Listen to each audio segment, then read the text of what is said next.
रामपुर नाम के गांव में रघुनाथ नाम का एक आदमी रहता था। उसके परिवार में उसकी पत्नी रमा और उसका 8 साल का बेटा रोहन और 7 साल की बेटी स्वाति रहते थे। रघुनाथ के पास छोटा सा खेत था जिसमें खेती बाड़ी करके जैसे तैसे वो अपना घर चलाता था। लेकिन एक रोज पता चला कि रघुनाथ को टीबी की बीमारी हो गई है और कुछ समय बाद उसकी मौत हो गई। पिता की मौत के बाद उनकी माँ ने उन्हें काबिल बनाने के लिए मेहनत शुरू कर दी। उसने रोहन को पढ़ाया लिखाया। आगे की पढ़ाई के लिए वो शहर चला गया और पढ़ाई और डिग्री खत्म होने के बाद उसने खुद का काम शुरू कर लिया। ऐसे ही समय बीता और उसकी मेहनत का फल उसे मिल गया। रोहन ने खुद का अच्छा खासा कारोबार शुरू कर लिया। अब वो गरीब नहीं रहे बल्कि शहर के जाने माने अमीर लोग बन गए। रोहन के लिए फिर एक बड़े घर की लड़की निशा का रिश्ता आया और कुछ ही दिनों में उनकी शादी हो गई। भाई की शादी के कुछ दिन बाद स्वाति के लिए भी नवीन नाम के एक लड़के का रिश्ता आया और कुछ महीने बाद वो भी ब्याह कर अपने ससुराल आ गई। उसके ससुराल में उसकी सास नहीं थी। सासू माँ का तो देहांत हो गया है, इसलिए घर में सास ससुर तो है नहीं, लेकिन ये जेठानी लगता है इन्हीं का हुक्म चलता है इस घर में। उसका सोचना एकदम सही भी था। स्वाति के भाई ने उसे ठीक ठाक गहने बनाकर दिए थे जिन्हें वो अक्सर घर पर भी पहने रखती थी। ऐसे एक रोज उसको गहनों में लदा देखकर उसकी जेठानी पूनम उससे बोली, कोई जरूरत नहीं है घर में भी यूं गहनों से लदे रहने की, कहीं चोरी हो गए तो ऐसा करो ये सब तुम मेरे पास रखवा दो, हिफाजत में रहेंगे। भोली भाली स्वाति को लगा कि उसकी जेठानी को उसकी कितनी फिक्र है जो उसके गहनों को संभाल कर रख रही है। उसने खुशी खुशी सारे गहने उसे दे दिए। शादी के 2 दिन बाद स्वाति महंगी सी भारी साड़ी पहन कर आई। उसे देखते ही पूनम ने मुंह बना लिया और चिढ़कर कहने लगी, कहीं शादी में जा रही हो क्या जो इतनी महंगी साड़ी पहनकर घूम रही हो? घर के सारे काम पड़े हुए हैं। दीदी काम वाली क्यों नहीं आई अभी तक? अब से वो नहीं आएगी क्योंकि मैंने उसकी छुट्टी कर दी। अब जाओ और पहले घर के काम काज निपटा लो, फिर सबके लिए खाना बना दो। अब शादी के दूसरे दिन से ही वो सारे घर का काम अकेले ही करती। पूनम तो बस उस पर हुक्म चलाती और उससे घर के सारे काम लेती। शादी के 5 महीने बाद ही उसकी हालत काफी खराब हो गई। उसने अपने पति नवीन से कहा, सुनिए जी, मुझे अपने घर जाना है। दीदी खुद तो पूरा दिन आराम करती रहती है और मुझसे घर के सारे काम लेती रहती हैं। तो मुझे कुछ दिन मेरे मायके छोड़ाओ। आज तो मुझे किसी जरूरी काम से मीटिंग में जाना है, लेकिन कल तुम सुबह तैयार रहना, मैं ऑफिस जाते हुए तुम्हें ड्रॉप कर दूंगा। अगले दिन स्वाति सुबह जल्दी तैयार हो गई। उसे तैयार देख पूनम ने पूछा, अरे आज तो न चाय न नाश्ता, और ये क्या, ये तैयार होकर कहाँ जाने की तैयारी हो रही है? वो दीदी मैं अपने घर जा रही हूँ, सोचा कुछ दिन रह आऊं। शादी के बाद ना मायके वालों से ज्यादा लाड ना रखो तो ही ठीक रहता है, और तुम मायके चली गई तो फिर यहाँ कौन संभालेगा? खैर जाना है तो जाओ। स्वाति घर का सारा काम खत्म कर देती है और उदास होकर अपने कमरे में बैठ जाती है। क्या हुआ स्वाति, तुम इतनी परेशान क्यों? पता नहीं दीदी मुझसे क्या चाहती हैं। न ठीक से खाने देती हैं, न रहने देती हैं और न ही कहीं जाने देती हैं। ऊपर से मेरे आते ही काम वाली को भी हटा दिया। अच्छा बाबा, अभी तुम शांत हो जाओ, मैं भैया से इस बारे में बात करूंगा। अगले दिन नवीन ने इस बारे में अपने बड़े भाई से बात की। भैया जब से स्वाति यहाँ आई है सारा काम बस वही अकेले करती रहती है। उसके आने के बाद तो भाभी ने काम वाली को भी हटा दिया है। कितने महीनों से वो बेचारी अपने घर भी नहीं गई है।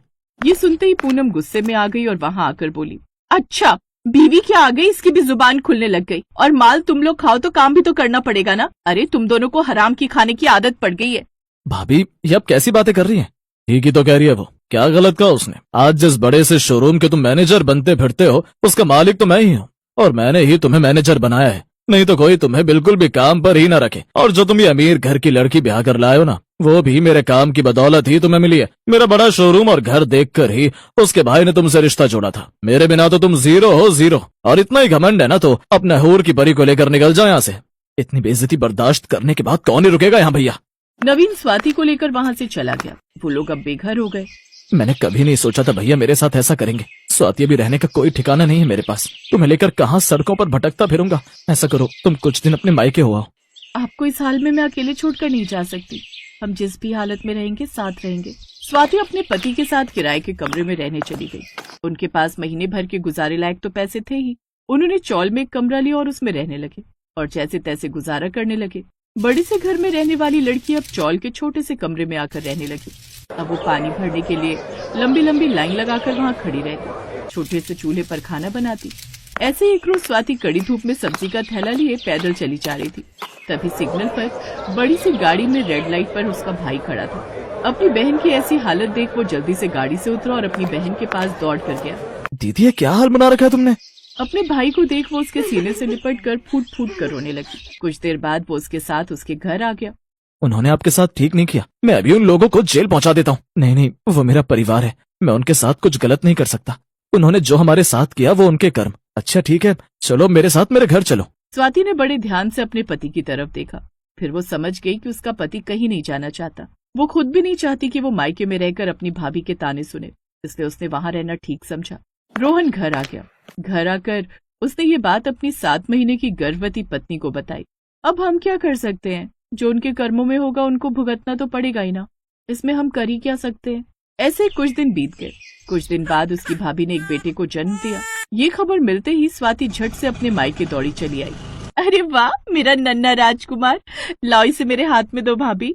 नहीं नहीं, उसे हाथ भी मत लगाओ। तुम्हारे इतने गंदे कपड़े, ऊपर से जिस जगह रहती हो वहां भी तो कितने सारे जर्म्स होंगे। मुझे तो उस घटिया जगह के बारे में सोचकर भी घिन आ रही है। पता नहीं तुम कैसे रह लेती हो वहां। चलो पीछे हटो, दूर से ही देख लो इसे।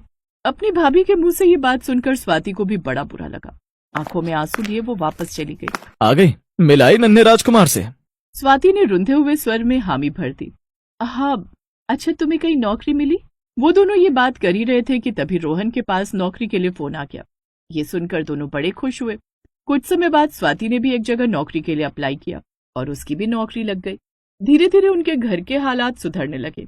स्वाति कितनी भी गरीबी में रही, लेकिन उसने कभी अपने अमीर भाई की सहायता नहीं ली।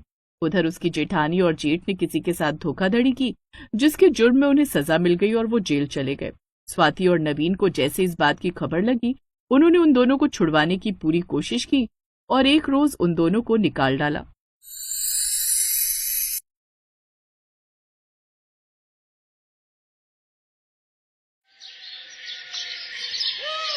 निधि और प्रीति के पिता शहर में मजदूरी करते थे और उनकी माँ घर संभालती थी। वो दोनों बहुत छोटी थी जब उनके माता पिता उन्हें काम की तलाश में अपने साथ शहर ले आए थे। शहर में वो सब एक किराए के कमरे में रहते थे। मदन ने दोनों बेटियों को सरकारी स्कूल में पढ़ने के लिए डाल दिया था। सब कुछ ठीक चल रहा था। ऐसे ही कई साल बीत गए और फिर एक रोज मदन को लकवा मार गया। उसे सरकारी अस्पताल ले जाया गया। वहां डॉक्टरों से जितना हो सका उन्होंने उसका इलाज किया। इसके बाद उन्होंने मदन को छुट्टी दे दी।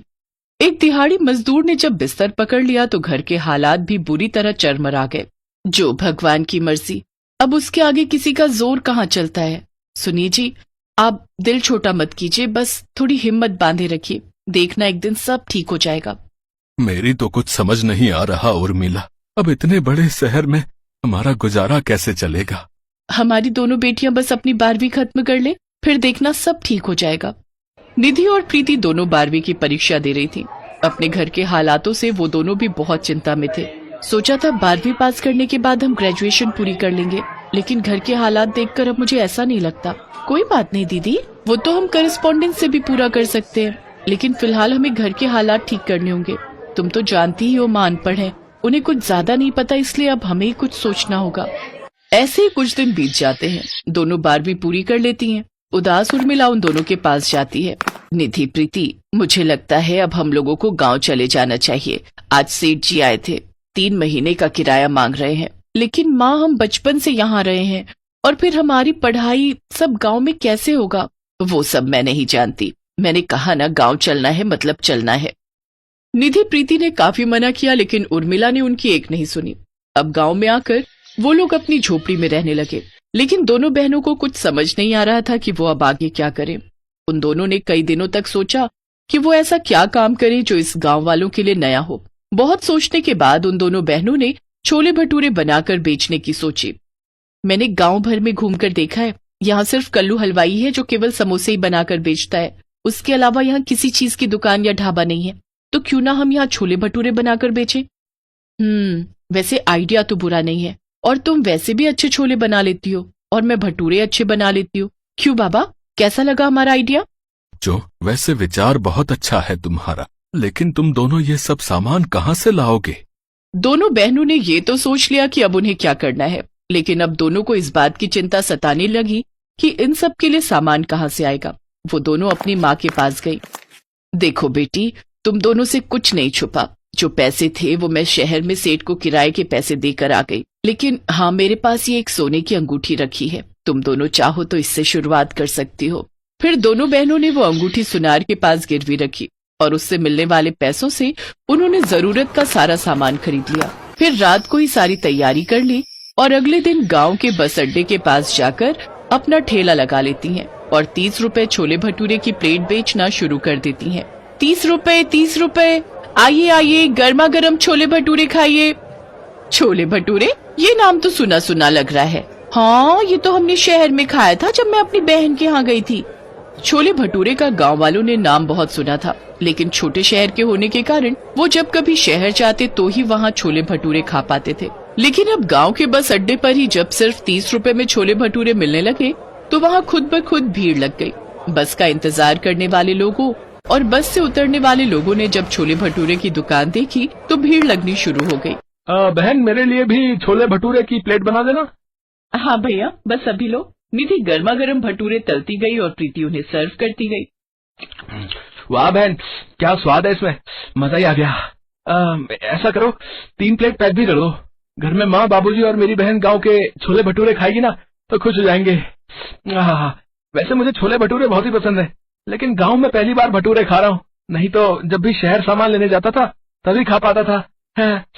लेकिन सच कहूँ तो ये तो शहर से भी ज्यादा लाजवाब और मस्त बने। शुक्रिया भैया, ये लीजिए, आपकी 3 प्लेट पैक हो गए और आपके पूरे 120 रुपए हो गए। जी ये लीजिए, धन्यवाद। वो लड़का वहाँ से चला गया। कुछ देर बाद शहर से एक और बस आई और उसमें से एक औरत अपने पति और 2 बच्चों के साथ उतरी। छोले भटूरे देख बच्चे वो खाने की जिद करने लगे। माँ, छोले भटूरे हमें भी खाने हैं। अरे वाह, गांव में भी छोले भटूरे मिलने लगे। बड़ी तरक्की कर ली गांव वालों ने। सचमुच, चलो अब खाकर देखते हैं। वाह माँ, कितने अच्छे भटूरे हैं। अब तो हम इस गांव में 1 हफ्ता तो क्या 1 महीने की छुट्टियां भी बिता सकते हैं। चलो अच्छा ही हुआ, वरना तुम लोगों ने तो मेरी जान ही खा ली थी। सचमुच में माँ और दीदी, ये छोले भटूरे तो बहुत ही अच्छे बने हैं। ये सुनकर निधि और प्रीति बहुत खुश हो जाती हैं। पहले दिन ही उन्हें 3000 रुपए की कमाई होती है। अब वो दोनों हर रोज छोले भटूरे बेचने आती हैं। धीरे धीरे आसपास के गांव में भी वो दोनों फेमस हो गए। अब उनकी खूब कमाई होने लगी। ऐसे ही उन्हें 1 साल बीत गया। अब उन्होंने अपनी माँ की गिरवी रखी अंगूठी भी छुड़वा ली, तो वहीं अपने पिता का इलाज भी महंगे बड़े अस्पताल में करवाने की ठानी। बच्चों, क्यों तुम मुझ पर इतने पैसे खर्च कर रहे हो? तुम इतनी मेहनत से पैसे कमाती हो। अगर हमें कुछ हो जाता तो आप भी तो हमारा ख्याल रखते न बाबा। हाँ बाबा, अब आप हमारे साथ बड़े अस्पताल चलोगे और अपना इलाज करवाओगे। जब मैंने शहर से गांव आने का फैसला लिया तो मुझे लगा कि कहीं मेरा फैसला गलत ना हो, लेकिन आज तुम दोनों की काबिलियत ने इस माँ का सिर गर्व से ऊंचा कर दिया। तुम दोनों तो बेटों से भी बढ़कर हो हमारे लिए। हमें फक्र है कि तुम दोनों हमारी बेटी हो। उस दिन के बाद उन दोनों ने कभी पीछे मुड़कर नहीं देखा और दोनों बहनों ने दिन पर दिन खूब सफलता हासिल की। Best buddies. Hello friends, Thanks for watching this video. अगर आपको ये वीडियो पसंद आया है तो प्लीज लाइक, सब्सक्राइब, कमेंट्स करें इस वीडियो पर और हाँ, शेयर करना भी ना भूलें। और भी मजेदार वीडियो देखने के लिए नीचे दिए गए बेल आइकॉन को दबाएं। देखते रहिए बेस्ट बडीज।